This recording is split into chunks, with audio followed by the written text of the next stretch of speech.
आखिर ये सब करने का क्या मकसद है? अगर तुम समझते हो कि इस कागज की कोई वैल्यू है तो ये लो, लेकिन कोई भी कदम उठाने से पहले सोच लिया करो।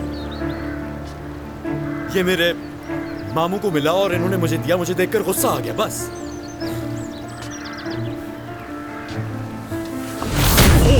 अंकल रुक जाए। तुम्हारी हिम्मत कैसे हुई ये सब करने की? जय अंकल, ऐसा मत करे, खुदा के लिए ऐसा मत करे। रुक जाए। हाँ बोलो एमन। हेलो नताशा साहिबा, तकरीब खराब हो चुकी है। वो कामयाब नहीं हुए। कादिर को उस कॉन्ट्रैक्ट के बारे में पता चल गया। वो माजिदा साहिबा ने जो कॉन्ट्रैक्ट साइन करवाया था ना जो उस औरत से, मुझे लगता है कि वो कादिर के हाथ लग गया। ये 24 साल का गुस्सा है, इतनी आसानी से खत्म नहीं होगा। तुम्हें मसला कमाल अंकल के साथ है, हाँ?